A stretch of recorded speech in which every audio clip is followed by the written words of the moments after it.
English fluently बोलने के लिए आपको कुछ एक्टिविटीज करने पड़ेंगे और ये एक्टिविटीज आपको डेली करना है। 4 एक्टिविटीज हैं सबसे important: reading, writing, listening, speaking. ये 4 काम आपको डेली करना है। रीडिंग तो क्या पढ़ेंगे? आप न्यूज पढ़ो, स्टोरीज पढ़ो। आप न्यूज पढ़ोगे तो करंट इवेंट्स के बारे में आपका नॉलेज बढ़ता रहेगा। उसके साथ साथ आजकल के टाइम में जो वर्ड्स, जो वोकैबुलरी की जरूरत है वो आपको न्यूज से मिलेंगे। इससे आपका वोकैबुलरी एक्सपैंड होता जाएगा। उसके साथ साथ national, international, local, business, sports और भी बाकी एरियाज के ऊपर जो जो घटनाएं, नए नए इंसिडेंट्स हो रहे हैं उसके बारे में आपका नॉलेज बढ़ेगा।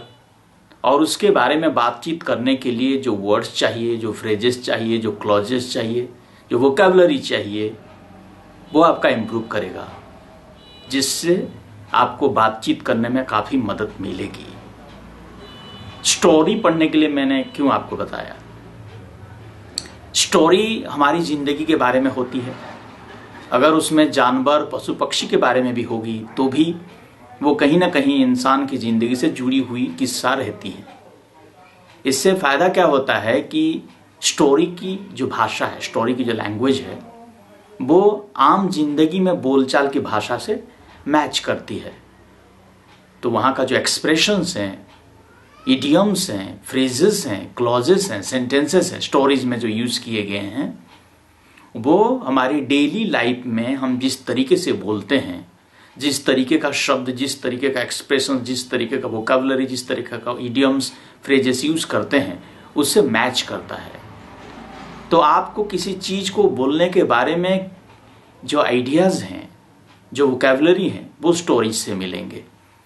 और अगर आपको स्पोकन इंग्लिश जल्दी से जल्दी इंप्रूव करना है, तब तो आपको डेली स्टोरी पढ़ना है और न्यूज भी डेली पढ़ना है, क्योंकि स्टोरीज में हमारे डेली लाइफ, हमारे एवरीडे लाइफ में जो लैंग्वेज की जरूरत है वही मिलती है। किसी खास कॉन्टेक्स्ट में हम किस तरीके से इंग्लिश बोलेंगे, क्या बोलेंगे, किस चीज को क्या बोलेंगे, कैसे सेंटेंस बनाएंगे, डेली लाइफ में जो जरूरत है वो हमको स्टोरी से मिलती है, इस तरह की भाषा। उसके बाद आ गया राइटिंग। जैसे कि कहा जाता है, writings make a man perfect, यानी कि मैन को आप वुमन भी कह सकते हो, पर्सन भी कह सकते हो। Writing makes a person perfect. तो राइटिंग से क्या होता है कि आप कहां पर क्या मिस्टेक कर रहे हो और कैसे वो सही होना चाहिए, वर्ड्स का स्पेलिंग क्या होना चाहिए, पंक्चुएशन मार्क कहां लगाना चाहिए, सेंटेंस को किस तरीके से फॉर्मुलेट करना चाहिए, इसके ऊपर काम होता है जब आप लिखते हो। तो इसी वजह से लिखने की जरूरत है। जब आप लिखते हो तो आपकी लैंग्वेज सॉलिड हो जाती है, परफेक्ट हो जाती है और आपको परफेक्शन मिल जाता है। उसके बाद जो तीसरा एक्टिविटी है वो है लिसनिंग। चूंकि बोलचाल एक साउंड पैटर्न है, हम बोलते कैसे हैं, हम साउंड क्रिएट करते हैं तब बोल पाते हैं। तो जब हम सुनेंगे नहीं तो फिर किसी शब्द को, किसी सेंटेंस को बोला कैसे जाता है वो हमको पता नहीं चलेगा, चाहे हम कुछ भी पढ़ लें। इसीलिए बोलने के लिए सुनना जरूरी है, ताकि उसका प्रोनाउंसिएशन पता चले, वर्ड्स का प्रोनाउंसिएशन पता चले और सेंटेंसेस का इंटोनेशन पता चले। इंटोनेशन का मतलब बोलते समय उतार चढ़ाव कैसे होता है सेंटेंस में, तो आपको प्रोनाउंसिएशन का पता चलेगा, इंटोनेशन का पता चलेगा। तो इससे क्या होगा, आप उसी तरह के साउंड को क्रिएट करोगे, क्योंकि फाइनली स्पीकिंग क्या है, साउंड ही क्रिएट करना है।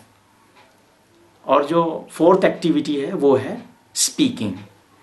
आप कुछ भी पढ़ लो, कुछ भी लिख लो, कुछ भी सुन लो, जब तक आप स्पीकिंग प्रैक्टिस नहीं करोगे आपकी स्पोकन इंग्लिश इंप्रूव नहीं करेगी। इसलिए आपको स्पीकिंग प्रैक्टिस करना है और वो भी डेली करना है। अब यहाँ प्रॉब्लम ये अराइज होती है कि हम किसके साथ बातचीत करेंगे। हो सकता है कभी कभी आपको ऐसा कोई ना मिले जिसके साथ आप इंग्लिश में बात करो डेली बेसिस पे। तो ऐसे सिचुएशन में आपको क्या करना है कि आपको कोई एक स्पीच प्रिपेयर करना है, पहले गूगल में उस टॉपिक के बारे में पढ़ो, मेन पॉइंट्स का नोट्स बनाओ, फिर नोट्स को रिवाइज करो, नोट्स को मेमोराइज करो। उसके बाद जो भी स्पीच प्रिपेयर हो गया उसको बोलो और मोबाइल फोन के रिकॉर्डिंग जो फंक्शन है उसको ऑन करके उसको रिकॉर्ड करो। अपना स्पीच को खुद रिकॉर्ड करो। खुद रिकॉर्ड करने के बाद उसको प्ले करो। प्ले करके ये जानने की कोशिश करो कि कहाँ कहाँ गलतियां हुई जिसको सुधारा जा सकता है। कुछ गलतियां ऐसे होंगी जो आपको पता भी नहीं चलेगा कि ये गलती है, उसको छोड़ दो, वो बाद में सुधरेगी जब आपको खुद ही पता चलेगा कि ये गलतियां होती हैं।